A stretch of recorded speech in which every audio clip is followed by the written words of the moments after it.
السلام عليكم ورحمة الله وبركاته. إن الحمد لله نحمده ونستعينه ونستغفره ونؤمن به ونتوكل عليه ونعوذ بالله من شرور أنفسنا ومن سيئات أعمالنا. من يهده الله فلا مضل له ومن يضلله فلا هادي له. وأشهد أن سيدنا ومولانا محمدًا عبده ورسوله صلى الله على خير خلقه سيدنا محمد وآله وبارك وسلم تسليما كثيرا كثيرا. قال الله تعالى في قرآنه المجيد: بسم الله الرحمن الرحيم: ولا تطع من أغفلنا قلبه عن ذكرنا واتبع هواه وكان أمره فرطا. صدق الله العظيم.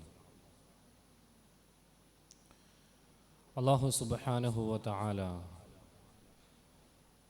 നമ്മുടെ ഈ ഒരുമിച്ച് കൂടലിനെ പരിപൂർണമായും കബൂൽ ചെയ്യുമാറാകട്ടെ.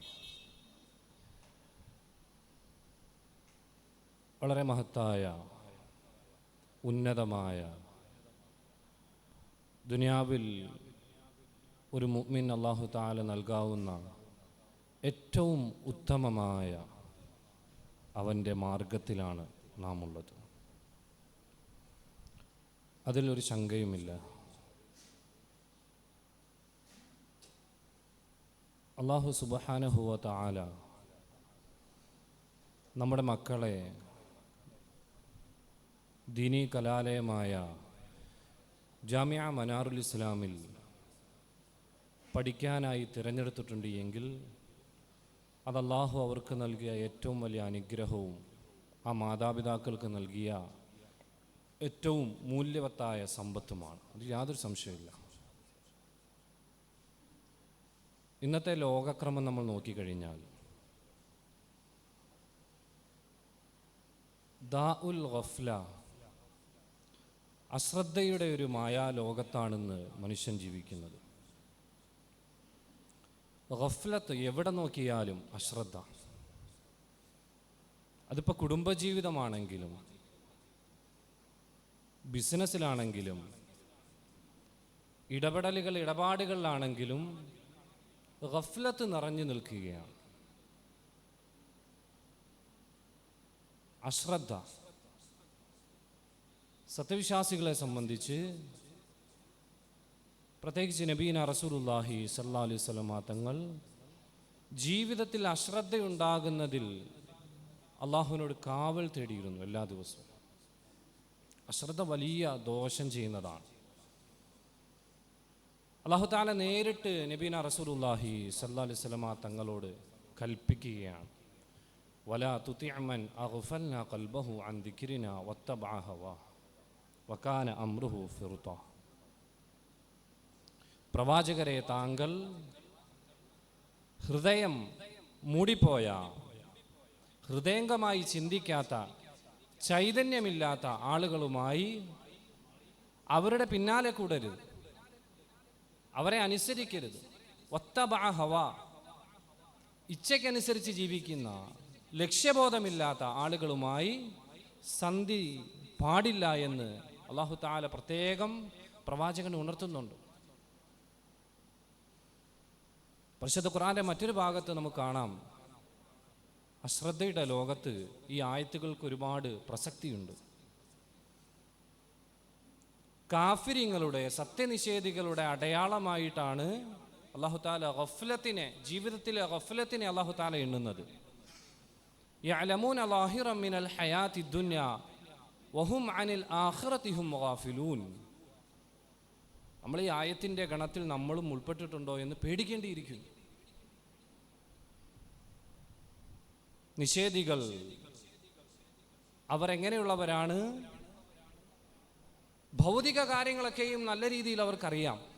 യഅലമൂന ളാഹിറൻ മിനൽ ഹയാത്തി ദുനിയ, വളരെ കൃത്യമായിട്ടറിയാം. 2026 എന്തെല്ലാം കാര്യങ്ങൾ പുതിയതായി ഇറങ്ങാനിരിക്കുന്നു, പ്രധാനമന്ത്രി നാളെ എവിടെ പോകും, മുഖ്യമന്ത്രി ഇന്ന് എവിടെയായിരുന്നു, ഇന്ന് ഫോണ് എത്ര എത്തി, അപ്ഡേറ്റുകൾ എവിടെ എത്തി നിൽക്കുന്നു, നാളെ എന്ത് വരും, അവിടെ എന്ത് കാര്യം, ഇത് ഇങ്ങനെ മുഴുവൻ കാര്യങ്ങളും ഐഹിക ജീവിതം, ഭൗതിക ജീവിതത്തെ നല്ലവണ്ണം അറിയാം. പക്ഷേ വഹും അനിൽ ആഖിറതിഹിം ഗാഫിലൂൻ. ഇവിടെയാണ് നമ്മൾ പേടിക്കേണ്ടത്. ആഖിറത്തെ സംബന്ധിച്ച്, പടച്ചവനെ സംബന്ധിച്ച്, പാരത്രിക രോഗത്തെ സംബന്ധിച്ച് അശ്രദ്ധരാണ്. ഇത് കുഫ്രിന്റെ അടയാളമാണ്. ദുനിയാവ് അറിയുകയും ദുനിയാവിൽ ലയിക്കുകയും ആഖിറത്തെ മറന്നുപോവുകയും ചെയ്യൽ, ഇത് കുഫ്രിന്റെ അടയാളമാണ്. പടച്ചോൻ കാക്കട്ടെ. വീണ്ടും അല്ലാഹു തആല പറയുകയാണ്, മുൻകഴിഞ്ഞ സമുദായങ്ങളിൽ അവർക്ക് ശിക്ഷ ഇറങ്ങാനുള്ള കാരണം ലക്ഷ്യബോധമില്ലാത്ത അശ്രദ്ധരായ സമൂഹമായതുകൊണ്ടാണ്. ഫന്തഖംനാ മിൻഹും ഫഅഗ്റഖ്നാഹും ഫിൽ യം ബിഅന്നഹും കദ്ദബൂ ബിആയാതിനാ വകാനൂ അൻഹാ ഗാഫിലീൻ. നാം അവരെ പിടികൂടുകയുണ്ടായി. കാരണം നമ്മുടെ ആയാത്തുകളെ സംബന്ധിച്ച്, ദൃഷ്ടാന്തങ്ങളെ സംബന്ധിച്ച്, ഖുർആനെ സംബന്ധിച്ച്, അള്ളാഹുവുമായി ബന്ധപ്പെട്ട പാരത്രിക ജീവിതവുമായി ബന്ധപ്പെട്ട കാര്യങ്ങളെ സംബന്ധിച്ച് അവർ അശ്രദ്ധരായിരുന്നു. അത് മുഖേന അവരെ അല്ലാഹു തആല പിടികൂടുകയുണ്ടായി. ഇന്ന് സത്യത്തിൽ ഞാൻ ഈ വിഷയം എടുക്കാനുള്ള കാരണം ഗഫ്ലത്ത്, ഈ ആയത്തുകൾ നമ്മളുടെ ജീവിതവുമായിട്ട് എത്ര ബന്ധപ്പെട്ട് നിൽക്കുന്നു എന്നുള്ളത് കൊണ്ടാണ്. സത്യത്തിൽ നമ്മൾ ജീവിക്കുകയാണോ നമ്മളുടെ ഈ ടെക്നോളജിയുടെ കാലത്ത്? നമ്മളൊന്ന് ചിന്തിക്കേണ്ടിയിരിക്കുന്നു. പാശ്ചാത്യ ലോകത്ത് ഒരുപാട് പുസ്തകങ്ങൾ, ബെസ്റ്റ് സെല്ലറായിട്ടുള്ള ഒരുപാട് പുസ്തകങ്ങൾ ഈ വിഷയത്തിൽ വിറ്റഴിക്കപ്പെട്ടിട്ടുണ്ട്. ഈ 21-ാം നൂറ്റാണ്ടിലെ ഇന്നത്തെ മനുഷ്യൻ്റെ ജീവിതം, അവൻ്റെ മൈൻഡ്, അവൻ്റെ ബ്രെയിൻ, അവൻ്റെ ചിന്ത, ഇതൊക്കെ ശരിയാവണ്ണമാണോ? ഈ വിഷയത്തിൽ ഫോക്കസ്, ദിശാലോ, ഒരുപാട് ദി മൈൻഡ് സെറ്റ്, ഇങ്ങനെ ഒരുപാട് പുസ്തകങ്ങൾ പാശ്ചാത്യത്തിൽ രചിച്ചു കഴിഞ്ഞിരിക്കുന്നു. നമ്മൾ മനസ്സിലാക്കേണ്ട വിഷയം, ഇന്നത്തെ ഈ ടെക്നോളജിയുടെ കാലത്ത് നമ്മുടെ ബ്രെയിൻ എന്നേയും മരിച്ചു പോയിരിക്കുന്നു. നിങ്ങൾ നിഷേധിച്ചാലും ഇല്ലെങ്കിലും. ഞാനത് എങ്ങനെയാണെന്ന് ഞാൻ പറഞ്ഞുതരാം. നമ്മുടെ ബ്രെയിൻ മരിച്ചു പോയിരിക്കുകയാണ്. ചിന്തയില്ലാത്തവരായി, തീരുമാനമെടുക്കാൻ കഴിവില്ലാത്തവരായി നമ്മൾ മാറിയിരിക്കുകയാണ്. അത് എന്തുകൊണ്ടാണെന്നുള്ളത് നമുക്കതിലേക്ക് കടക്കാം. പണ്ട് ടെക്നോളജി കണ്ടുപിടിക്കപ്പെടുന്ന, ടെക്നോളജിയിലേക്ക് മനുഷ്യൻ കാലെടുത്ത് വെച്ച കാലം, അത് അന്ന് മനുഷ്യന് പ്രയോജനകരമായിരുന്നു. പണ്ട് പാറയിലും ഓലകളിലുമൊക്കെ ആയിരുന്നു എഴുതിയിരുന്നത്. പിന്നീട് ലിപികൾ, എഴുത്തുകൾ, പ്രിന്ററുകൾ വന്നു. അത് വലിയ സഹായമായി തീർന്നു മനുഷ്യൻ. ക്ലോക്ക് കണ്ടുപിടിക്കപ്പെട്ടു. മനുഷ്യന് സ്ട്രെച്ചർ ഉണ്ടാക്കി നൽകി. സമയത്തിൻ്റെ വില മനസ്സിലാക്കാൻ സാധിച്ചു. പക്ഷെ ഇന്ന് 2026 ടെക്നോളജി അത് നമ്മുടെ ജീവിതത്തെ അനുകൂലമായിട്ട് ബാധിക്കുന്നുണ്ടോ പ്രതികൂലമായിട്ട് ബാധിക്കുന്നുണ്ടോ? നമ്മൾ ഈ സദസ്സിൽ നമ്മൾ ഒന്ന് പുനർവിചിന്തനം ചെയ്യണം നമ്മുടെ ജീവിതത്തെ. ഭയങ്കര വലിയ പ്രശ്നത്തിലാണ് നമ്മൾ ശരിക്കും ഉള്ളത്. ഞാൻ പറഞ്ഞു വരുമ്പോൾ നിങ്ങൾക്ക് മനസ്സിലാകും, നമ്മൾ നല്ല രുചികരമായ ഭക്ഷണം കഴിച്ചിട്ട് ഒരുപക്ഷെ മാസങ്ങളായിട്ടുണ്ടാകും. നമ്മുടെ നാട്ടിലിറങ്ങിയ ആളുകളോട് നല്ല രീതിയിലൊന്ന് സംസാരിച്ചിട്ട്, മനസ്സ് തുറന്ന് സംസാരിച്ചിട്ട് മാസങ്ങളായിട്ടുണ്ടാകും. നമ്മൾ ടെക്നോളജിയിൽ അഡിക്റ്റ് ആയതിൻ്റെ പ്രശ്നമാണ്.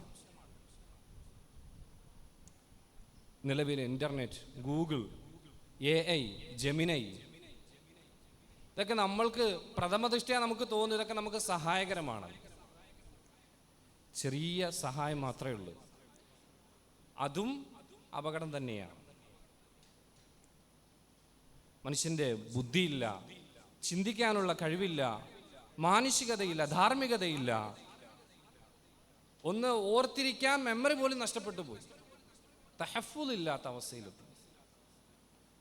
അവസാനം ടെക്നോളജി നമ്മളെ കവർന്ന് നിന്ന് നമ്മളെ ഈ പറഞ്ഞ കാഫിര്യങ്ങളുടെ അടയാളമാകുന്ന വലിയ അഗാധമായ ഗഫലത്തിലേക്ക് നമ്മളെ പറഞ്ഞു വിട്ട് കഴിഞ്ഞിരിക്കുന്നു. നമുക്ക് പാരത്രിക ജീവിതത്തെ ഓർമ്മയില്ല. നമ്മളുമായിട്ടാണ് ഈ ആയത്തുകൾ ബന്ധപ്പെട്ട് കിടക്കുന്നത്. നമ്മുടെ തലച്ചോറ് തന്നെ. ഞാൻ ആ വിഷയത്തിലേക്ക് കടക്കുകയാണ്. ന്യൂറോപ്ലാസ്റ്റിസിറ്റി എന്ന് പറയുന്ന കുറച്ച് ഞരമ്പുകളുണ്ട്, ചെറിയ ഞരമ്പുകൾ.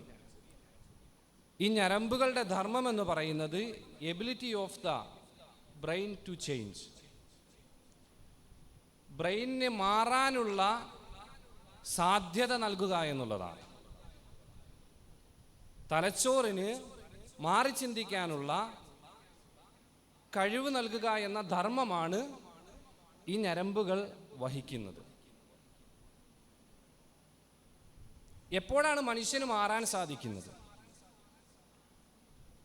മനുഷ്യന് മാറി ചിന്തിക്കുകയും കഴിവുകൾ ഉണ്ടാക്കിയെടുക്കുകയും തൻ്റെ ബിസിനസ്സിലാകട്ടെ തൻ്റെ കുടുംബജീവിതത്തിലാകട്ടെ പുരോഗതിയിലേക്ക് എത്താൻ സാധിക്കുന്നത് എപ്പോഴാണ്?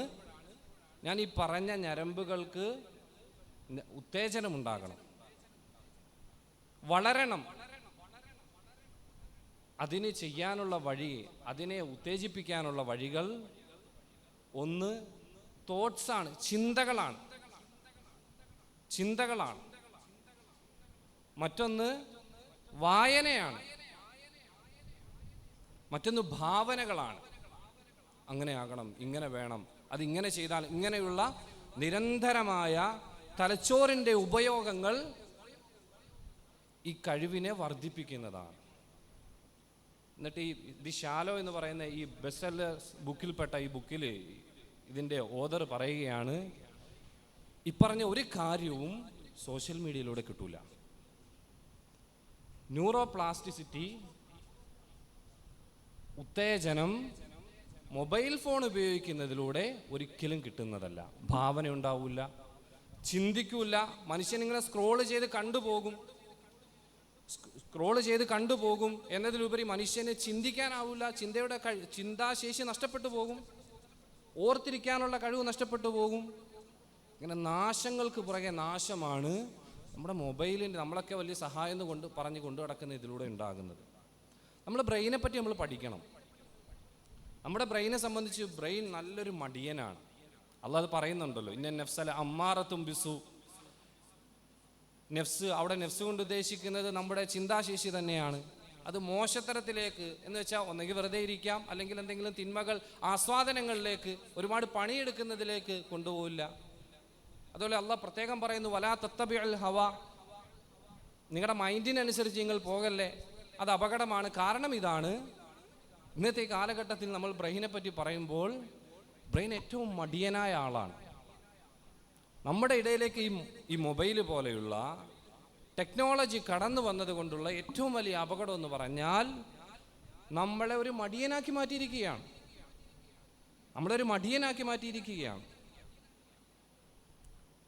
ഉദാഹരണമായി നമുക്കറിയാം, പണ്ട് കാലത്ത് നമ്മൾ യാത്ര ചെയ്യുമായിരുന്നു. നമ്മൾ ചോദിച്ചാണ്, അന്ന് മാപ്പില്ല, ആളുകളോട് ചോദിച്ചാണ് അടുത്ത ഡെസ്റ്റിനേഷനിൽ നമ്മൾ എത്തിച്ചേരുന്നത്.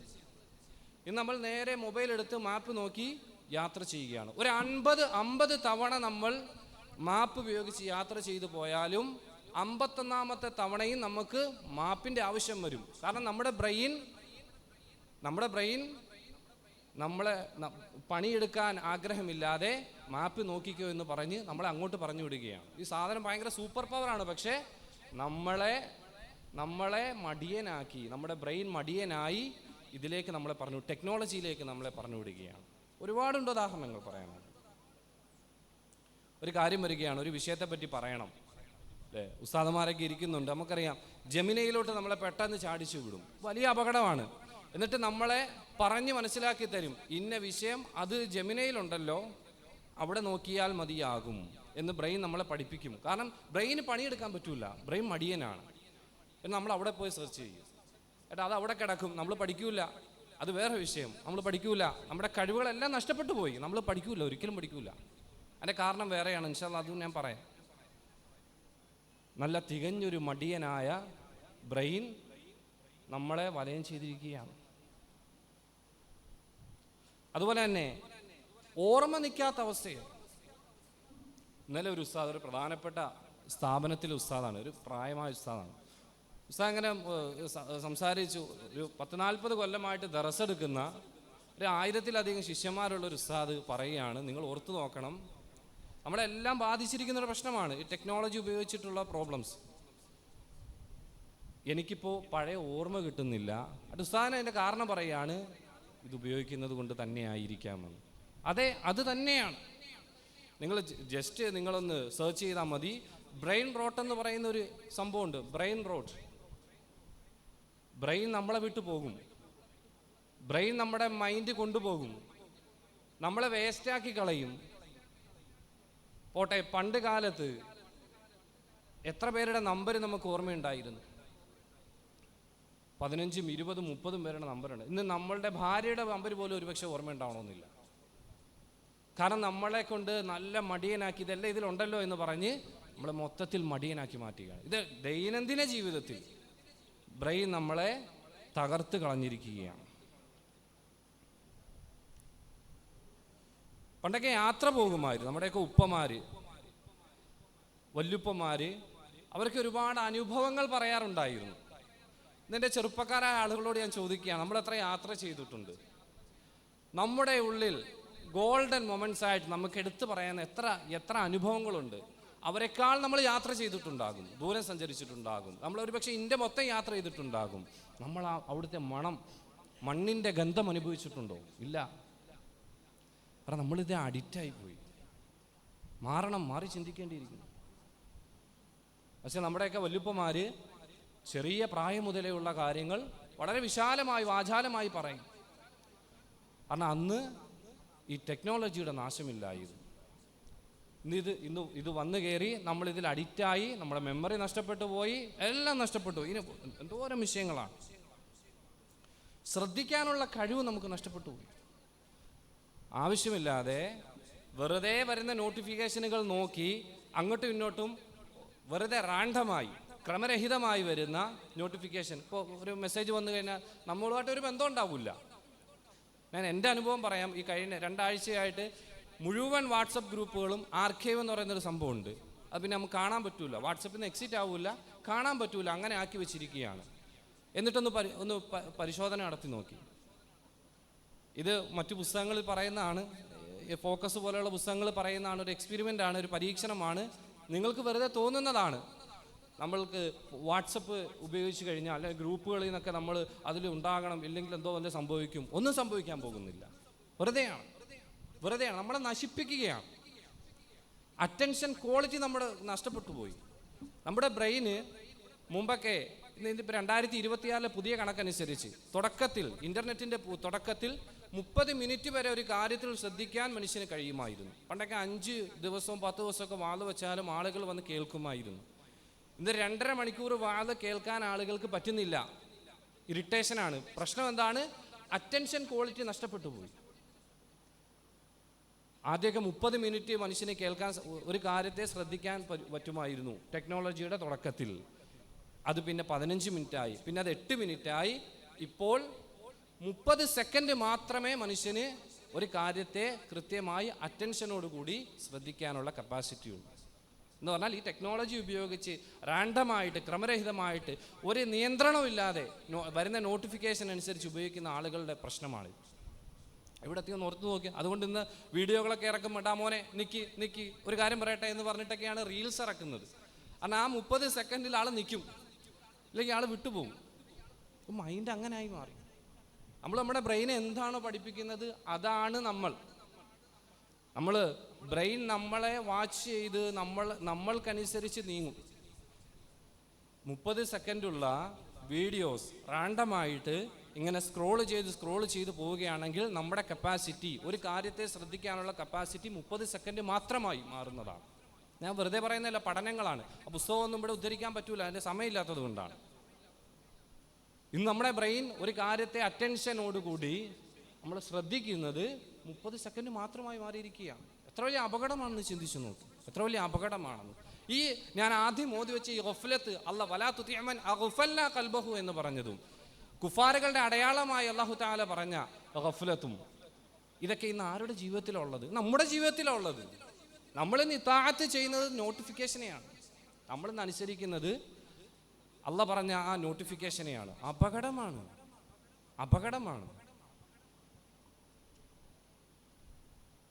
ഈ ടെക്നോളജിയുടെ ഉപയോഗം മൂലം മറ്റൊരു പ്രശ്നമെന്ന് പറയുന്നത്, നമുക്കറിയാമോ, നമ്മൾ മൊബൈലെടുത്ത് ഒന്ന് കണ്ടു കഴിഞ്ഞാൽ എല്ലാവരും ഇത് ഈ പരീക്ഷണത്തിൽ അകപ്പെട്ടു പോയി. പതിയെ മാറുക എന്നുള്ളതേ ഉള്ളൂ, വേറെ വഴിയില്ല. നമ്മൾ ആദ്യം വിവാഹവുമായി ബന്ധപ്പെട്ട വിഷയം കാണുകയാണെങ്കിൽ അതിന് മരണം കാണും, പിന്നെ സന്തോഷങ്ങൾ ആനന്ദങ്ങൾ കാണും, പിന്നെ മരണത്തിലോട്ട് വരും. ഇങ്ങനെ സ്ക്രോള് ചെയ്ത് വീണ്ടും നമ്മൾ റാൻഡമായി കാണുന്നത് കൊണ്ടുള്ള പ്രശ്നം, നമ്മുടെ ബ്രെയിന് നല്ലതും ചീത്തയും തിരിച്ചറിയാനുള്ള ബോധം നഷ്ടപ്പെട്ടു പോകും. വലിയ അപകടമാണ്. റസൂൽ സല്ലല്ലാഹു അലൈഹി വസല്ലം തങ്ങൾ അവസാന നാളുമായി ബന്ധപ്പെട്ട അടയാളങ്ങൾ പറയുമ്പോൾ ഇങ്ങനെ കൃത്യമായി പറയുന്നുണ്ട്. മോശപ്പെട്ടത് നന്നായി, നല്ലത് മോശമായൊക്കെ ചിത്രീകരിക്കപ്പെടും. അതെന്തുകൊണ്ടാണ്? ആളുകൾക്ക് ഇതിങ്ങനെ റാൻഡമായി നല്ലതും ചീത്തയും മിക്സ് ചെയ്ത് കണ്ട് കണ്ട് ബ്രെയിൻ അത് തിരിച്ചറിയാനുള്ള ബോധമില്ലാതായി പോവുകയാണ്. ഇത് വലിയൊരു അപകടമാണ്, വലിയ അപകടമാണ്. ഡീപ്പർ അണ്ടർസ്റ്റാൻഡിങ് നഷ്ടപ്പെടുക എന്ന് പറയുന്ന വലിയ അപകടമാണ്. അവിടെ നമ്മുടെ മക്കളൊക്കെ എത്ര പറഞ്ഞു കൊടുത്താലും മനസ്സിലാവാത്തത്, തിരിച്ചറിവിൻ്റെ ബോധം നഷ്ടപ്പെട്ടു പോയി ഇതിൻ്റെ ഉപയോഗത്തോടു കൂടി. മറ്റൊരു പ്രശ്നം ഡീപ്പ് ഡിസിഷൻ, നല്ല തീരുമാനങ്ങൾ, ആഴത്തിലുള്ള തീരുമാനങ്ങൾ എടുക്കാനുള്ള കപ്പാസിറ്റി ഇല്ല. ഇന്ന് മനുഷ്യൻ നേരിടുന്ന ഏറ്റവും വലിയ കാര്യമാണ്. ഇന്നിപ്പോൾ തൊലാഖൊക്കെ ഒരുപാടുണ്ട്. അപ്പോൾ പുരുഷന്മാരും എടുത്തിയാടി തൊലാഖ് ഇല്ലുകയാണ്. കാരണം ഇന്ന് മനുഷ്യൻ്റെ മൈൻഡ് സെറ്റ് എന്ന് പറഞ്ഞാൽ ഈ നോട്ടിഫിക്കേഷൻ വന്ന് ചിന്തിക്കാൻ ഉള്ള സമയം പോലും ഇല്ലാതെ ക്ലിക്ക് ചെയ്ത് അങ്ങോട്ട് പോവുകയാണ്. മനുഷ്യൻ്റെ ബ്രെയിൻ അങ്ങനായി മാറി. ഒരു കാര്യം പെട്ടെന്ന് സൊല്യൂഷൻ കണ്ടെത്തണം. അപ്പോൾ പെട്ടെന്ന് സൊല്യൂഷൻ കണ്ടെത്താൻ സാധിക്കാത്ത, ചിന്തിക്കേണ്ടി വരുന്നതായ കാര്യങ്ങളിലും ബ്രെയിൻ നമ്മളെ കൊണ്ട് പെട്ടെന്ന് തീരുമാനം എടുപ്പിക്കും. ഭയങ്കര അപകടമാണ്. അതിൻ്റെയൊക്കെ അടയാളമാണ് നമുക്ക് ആക്സിഡൻ്റ് ആയി കഴിയുമ്പോൾ ആളുകൾ പെട്ടെന്ന് ഫോൺ എടുത്ത് വീഡിയോ എടുക്കുന്നതായിട്ട് കാണാം. ഇത് ശരിക്കും അധാർമികതയാണ്, പക്ഷെ അത് മനസ്സിലാക്കാനുള്ള ബോധവുമില്ല. പെട്ടെന്ന് സൊല്യൂഷൻ കണ്ടെത്തണം, പെട്ടെന്നുള്ള സൊല്യൂഷനാണിത്. വഴക്കുണ്ടായിക്കഴിഞ്ഞാൽ പെട്ടെന്ന് എന്താണ് ബ്രെയിൻ പഠിപ്പിച്ചു വെച്ചിരിക്കുകയാണ്. ഇപ്പോൾ വഴക്കുണ്ടായിക്കഴിഞ്ഞാൽ അതിപ്പോൾ അതിൻ്റെ സൊല്യൂഷൻ എന്താ? ഇങ്ങനെ വെപ്രാളപ്പെടും. അടുത്തത് അടിയാണെ അടി, തൊലാക്കാണെ തൊലാക്ക്, അത് സംഭവിച്ചു കഴിയും. പെട്ടെന്ന് ഇതാണ് പറഞ്ഞത് ഡീപ്പ് ഡിസിഷൻ, ആലോചിച്ച് തീരുമാനിക്കാനുള്ള കപ്പാസിറ്റി നഷ്ടപ്പെട്ടു പോയി. നമ്മുടെ വീട്ടിലുള്ള കാരണവന്മാരുടെയും നമ്മുടെയൊക്കെ തീരുമാനങ്ങൾ തമ്മിലൊന്ന് കമ്പയർ ചെയ്ത് നോക്കി എൻ്റെ സുഹൃത്തുക്കളെ മനസ്സിലാവും അവരെത്ര പെർഫെക്റ്റാന്നുള്ളത്. ഭയങ്കര വീക്കായിപ്പോയി, നമ്മൾ ഭയങ്കര വലിയ വീക്കായിപ്പോയി.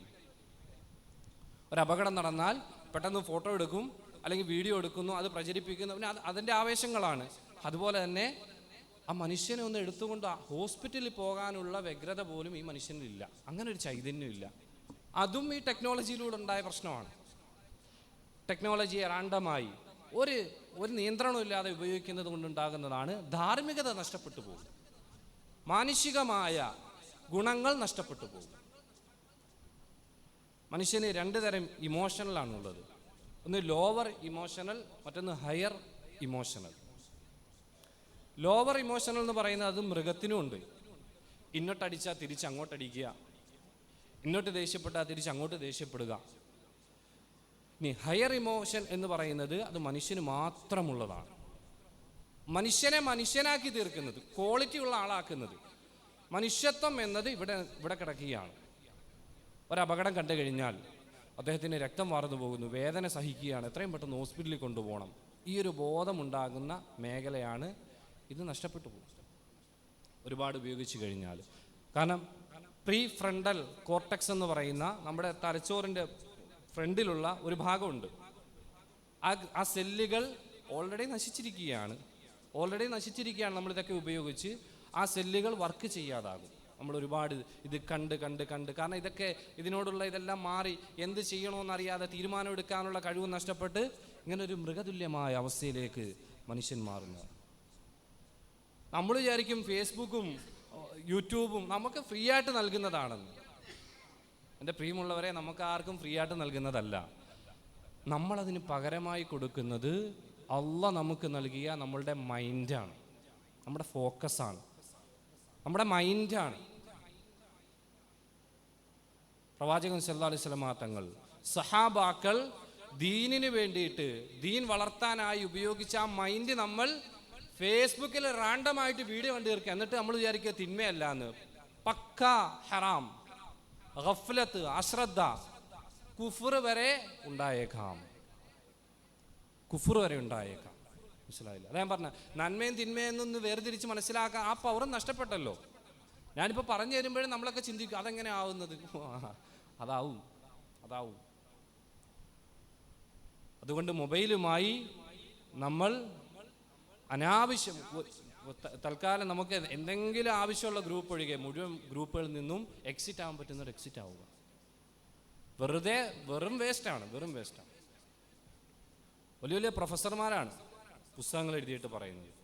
പുതിയ കണക്കനുസരിച്ച് 2030 ഇനി മരണകാരണങ്ങൾ ഹാർട്ട് അറ്റാക്കോ ക്യാൻസറോ ഒന്നുമല്ല, അതൊക്കെ മാറി. 2030 ആൻസൈറ്റി, വിഷാദ രോഗങ്ങൾ മൂലം ആളുകൾ ഒന്നെങ്കിൽ ആത്മഹത്യ ചെയ്യുകയോ അല്ലെങ്കിൽ മനുഷ്യനല്ലാത്ത മൃഗതുല്യ അവസ്ഥയിലേക്ക് മാറി എങ്ങനെയെങ്കിലുമൊക്കെ മരിച്ചു പോകുന്ന അവസ്ഥയിലേക്ക് മാറും. അതൊക്കെയാണ് ഇനി രോഗ കാരണങ്ങളായിട്ട് വരാൻ പോകുന്നത്. ഈ രീതിയിൽ നമ്മുടെ മൈൻഡിനെ കാർന്നു നിന്നുകയുണ്ടായി. എന്നാൽ മൈൻഡ് അത് അല്ലാഹ് നൽകിയ അനുഗ്രഹമാണ്. ഇതിനെ വേണ്ടവണ്ണം ഉപയോഗിക്കേണ്ടിയിരിക്കുന്നു. വൽ അസ്ർ ഇന്നൽ ഇൻസാന ലഫീ ഖുസ്ർ, കാലത്തെ തന്നെ സത്യം, നിശ്ചയം മനുഷ്യരെല്ലാവരും നഷ്ടത്തിലാണ്, നാശത്തിലാണ്. ഇല്ലല്ലദീന ആമനു വഅമിലു സ്വാലിഹാത്ത് വതവാസൗ ബിൽ ഹഖ് വതവാസൗ ബിസ് സബ്ർ, വിശ്വസിക്കുകയും സൽക്കർമ്മങ്ങൾ ചെയ്യുകയും സത്യം പരസ്പരം സത്യമായ കാര്യങ്ങളെ പരസ്പരം അങ്ങോട്ടും ഇങ്ങോട്ടും ചർച്ച ചെയ്യുകയും ക്ഷമ അവലംബിക്കുകയും ക്ഷമിക്കണമെന്ന് പരസ്പരം അങ്ങോട്ടും ഇങ്ങോട്ടും വസീയത്ത് തവാസൗ ചെയ്യുന്ന ആളുകൾ അവർ ഒഴികെ ബാക്കി മുഴുവൻ ആളുകളും നാശത്തിലാണ്. വമാ ഖലഖതുൽ ജിന്ന വൽ ഇൻസ ഇല്ലാ ലിയഅ്ബുദൂൻ. നമുക്കൊക്കെ ഒരു ലക്ഷ്യമുണ്ട് എൻ്റെ പ്രിയമുള്ളവരെ. മനുഷ്യനെ, ഭൂതവർഗത്തെ, ജിന്നുകളെ അള്ളാഹു സൃഷ്ടിച്ചിരിക്കുന്നത് ഇല്ലാ ലിയഅ്ബുദൂൻ, ഇബാദത്തിന് വേണ്ടി മാത്രമാണ്. പലപ്പോഴും ഈ ആയത്തിന് അനാവശ്യമായ അർത്ഥങ്ങൾ നൽകുന്നത് കൊണ്ടാണ് നമുക്കിത് മനസ്സിലാകാതെ പോകുന്നത്. ആരാധിക്കാൻ എന്ന അർത്ഥം കൊടുക്കരുത്. ആരാധന എന്ന് പറഞ്ഞാൽ നമസ്കാരം, സക്കാത്ത്, നോമ്പ് പോലെയുള്ളതാണ്. യഅ്ബുദൂൻ എന്ന് പറഞ്ഞാൽ ആ ആരാധനയല്ല അവിടെ ഉദ്ദേശിക്കുന്നത്. നമ്മൾ ശ്രദ്ധിച്ച് മനസ്സിലാക്കണം. അൻ തഅ്ബുദല്ലാഹ കഅന്നക തറാ ഫഇൻ ലം തകുൻ തറാ ഫഇന്നഹു യറാക. ഇഹ്സാനെ പറ്റി പറയുന്നിടത്ത് അല്ലാഹ് പറയുകയാണ്, നീ അള്ളാഹിനെ കാണുന്നത് പോലെ അള്ളാഹുവിനെ നീ ഇബാദത്ത് ചെയ്യണം. ഈ ഇബാദത്ത് എന്ന് പറയുന്ന പദം നമസ്കാരത്തിനുള്ളതല്ല, നോമ്പിനുള്ളതല്ല. മനുഷ്യന്റെ ഉറക്കത്തിലും ഇബാദത്ത് അനിവാര്യമാണ്. 4 കാര്യങ്ങളല്ലാതെ ബാക്കി ഒരു കാര്യവും അള്ളാഹുവിൻ്റെ ദിക്റിലല്ലാതായി കഴിഞ്ഞാൽ, പടച്ചവൻ്റെ ഓർമ്മയിലല്ലാതായി കഴിഞ്ഞാൽ അത് ലഘുവാണ്, അത് പാഴായതാണ്. ആ 4 കാര്യങ്ങളിൽ ഒന്ന് ഭാര്യയുമായിട്ടുള്ള സംസാരങ്ങൾ, കുശലം പറച്ചിൽ. ഇതിനെ അള്ളാഹു താല ഇബാദത്തിലാണ് എണ്ണുന്നത്. അതല്ലാതെയുള്ള ബാക്കിയുള്ള കാര്യങ്ങളൊക്കെയും അനാവശ്യമായ മുഴുവൻ കാര്യങ്ങളും ലഘുവാണ്. ഇന്ന സ്വലാത്തി വനുസുക്കി വമഹിയായ വമമാതി ലില്ലാഹി റബ്ബിൽ ആലമീൻ. എൻ്റെ നമസ്കാരവും വനുസുക്കി എൻ്റെ ഹജ്ജ് പോലെ മറ്റ് ഇതര കർമ്മങ്ങളും വമഹിയായ എൻ്റെ ജീവിതവും നമ്മൾ ഈ ആയത്തുകളെന്ന് കൂട്ടി യോജിപ്പിച്ച് നോക്കിനെ എൻ്റെ പ്രിയമുള്ളവരെ. അപ്പോൾ ഇബാദത്ത് എന്ന് പറഞ്ഞാൽ നമസ്കാരം മാത്രമല്ല, മുഴുവൻ കാര്യങ്ങളും, അനുവദനീയമായ മുഴുവൻ കാര്യങ്ങളും നമ്മൾ റബ്ബിൻ്റെ തൃപ്തിയെ കാംക്ഷിച്ച് ചെയ്തു കഴിഞ്ഞാൽ അതിൻ്റെ പേരാണ് ഇബാദത്ത്. മുഴുവൻ കാര്യങ്ങളും റബ്ബിൻ്റെ തൃപ്തിയെ കാംക്ഷിച്ച് ചെയ്യുന്നതിൻ്റെ പേരാണ് ഇബാദത്ത്. അങ്ങനെ ഹദീസിൽ കാണാം, തബ്തഗി ബിഹാ വജ്ഹല്ലാ, അള്ളാഹുവിൻ്റെ തൃപ്തി കാംക്ഷിച്ച് നീ നിന്റെ ഭാര്യയുടെ വായിലേക്ക് വെച്ചു കൊടുക്കുന്ന ഉരുള, ആ ഉരുളയ്ക്ക് അള്ളാഹുവിൻ്റെ അടുക്കൽ പ്രതിഫലമുണ്ടെന്ന് നബീന റസൂലുള്ളാഹി സ്വല്ലല്ലാഹു അലൈഹി വസല്ലം. അപ്പം ജീവിതം മൊത്തവും ഇബാദത്തായിരിക്കണം. അങ്ങനെ പടച്ചവൻ്റെ തൃപ്തിയില്ലാതെ, അള്ളാഹുവിൻ്റെ തൃപ്തി കാംക്ഷിക്കാതെ, ഭൗതിക കാര്യങ്ങളാണെങ്കിലും നമ്മളിപ്പോൾ ജോലി ചെയ്യുന്നു, നമ്മൾ കച്ചവടം നടത്തുന്നു, പടച്ചവനെ ഇത് കൊണ്ട് കിട്ടുന്ന സമ്പത്ത് ഇത് എൻ്റെ ഭാര്യയെ നോക്കാനുള്ളത്, എൻ്റെ കുടുംബത്തെ നോക്കാനുള്ളതാണ്, ഇതിലൂടെയുള്ള സമ്പത്ത് കൊണ്ട് ഞാൻ ഇന്ന ആൾക്കാരെ, പാവപ്പെട്ടവരെ സഹായിക്കും, ഞാൻ നല്ല സാധനങ്ങൾ കച്ചവടം ചെയ്യും, ഞാൻ കച്ചവടം ചെയ്യുമ്പോൾ തൂക്കത്തിൽ അല്പം തൂക്കി അധികം നൽകും. ഇങ്ങനെ നമ്മുടെ നിയ്യത്തുകൾ നന്നാക്കുന്നതിനനുസരിച്ച് അതെല്ലാം ഇബാദത്തായി മാറുന്നതാണ്. അങ്ങനെ ഇബാദത്ത് ചെയ്യാൻ അല്ല പറഞ്ഞത്. അങ്ങനെ ആ ഇബാദത്ത് അങ്ങനെ നമ്മൾ പറഞ്ഞു വരുമ്പോൾ നമ്മൾ ഇന്ന് കാണുന്ന ഈ ടെക്നോളജി ഉപയോഗിച്ചിട്ടുള്ള നമ്മളുടെ ഒരു വല്ലാത്തൊരു ജീവിതം ഉണ്ടല്ലോ, ഈ പറഞ്ഞ ഒരു ലക്ഷ്യമില്ലാത്തൊരു ജീവിതം, അത് എത്ര വലിയ അപകടമാണെന്ന് നമ്മൾ മനസ്സിലാക്കണം. നമ്മൾ ലക്ഷ്യത്തിൽ നിന്ന് എവിടെയോ എത്തിക്കഴിഞ്ഞിരിക്കുന്നു. അല്ലാഹു സുബ്ഹാനഹു വ തആല കാര്യങ്ങൾ മനസ്സിലാക്കി അമൽ ചെയ്യാനുള്ള തൗഫീഖ് നൽകി അനുഗ്രഹിക്കുമാറാകട്ടെ. ശരിയായ രീതിയിൽ നമ്മുടെ സമയങ്ങൾ, നമ്മുടെ വിലപ്പെട്ട സമയങ്ങളെ ശ്രദ്ധാപൂർവം ഉപയോഗപ്പെടുത്താൻ നാഥൻ നാം ഇവർക്കും തൗഫീഖ് നൽകി അനുഗ്രഹിക്കുമാറാകട്ടെ. എന്നിൽ അർപ്പിതമായ വിഷയം ഈ മഹനീയമായ സദസ്സിന് സ്വാഗതം അർപ്പിക്കലാണ്. അതിനു മുമ്പ് ഞാൻ ഈ വിഷയം പറഞ്ഞു വെച്ചത് നമ്മുടെ സ്ഥാപനത്തെ സംബന്ധിച്ച് നമ്മുടെ സ്ഥാപനം എങ്ങനെ ഈ ടെക്നോളജി ഉപയോഗിക്കണം, നമ്മുടെയൊക്കെ മദാരിസുകളുടെ ഏറ്റവും വലിയ ഗുണമാണ് നമ്മുടെ മക്കളെ ഇതെങ്ങനെ ഉപയോഗിക്കണമെന്ന്, ഇതെങ്ങനെ നല്ല രീതിയിൽ ഉപയോഗിക്കാം, ഇതുകൊണ്ട് എങ്ങനെ നന്മയാക്കി എടുക്കാം, ഇതും കൂടി പഠിച്ചാണ് അവരിറങ്ങുന്നത്. അതുകൊണ്ടാണ് മക്കളെ, നമ്മുടെ ആൺമക്കളെ, പെൺമക്കളെ അവരെ നല്ല നല്ല സ്ഥാപനങ്ങളിലേക്ക്, ദീനി സ്ഥാപനങ്ങളിലേക്ക് വിട്ടുകൊള്ളും. അല്ലാത്ത പക്ഷം നമ്മുടെ മക്കൾ നമസ്കരിക്കും, നോമ്പെടുക്കും, ബാക്കിയുള്ള മുഴുവൻ കാര്യങ്ങളിലും പാശ്ചാത്യരെ പിൻപറ്റുന്ന അവസ്ഥയിലേക്ക് മാറും. അല്ലാഹു തആല കാക്കുമാറാകട്ടെ. എന്നിൽ അർപ്പിതമായ വിഷയം ഈ മഹനീയ സദസ്സിന് ഉദ്ഘാടന കർമ്മം നിർവഹിക്കുക എന്നുള്ളതാണ്. ബിസ്മില്ലാഹിർ റഹ്മാനിർ റഹീം എന്ന പരിശുദ്ധ ഖുർആന്റെ ആയത്ത് ഓതി ഈ മഹനീയ സദസ്സിന് ഉദ്ഘാടന കർമ്മം നിർവഹിച്ചതായി അറിയിച്ചുകൊള്ളുന്നു. വാഖിറു ദഅ്വാനാ അൽഹംദുലില്ലാഹി റബ്ബിൽ ആലമീൻ. അസ്സലാമു അലൈക്കും വറഹ്മത്തുള്ളാഹി വബറകാതുഹു.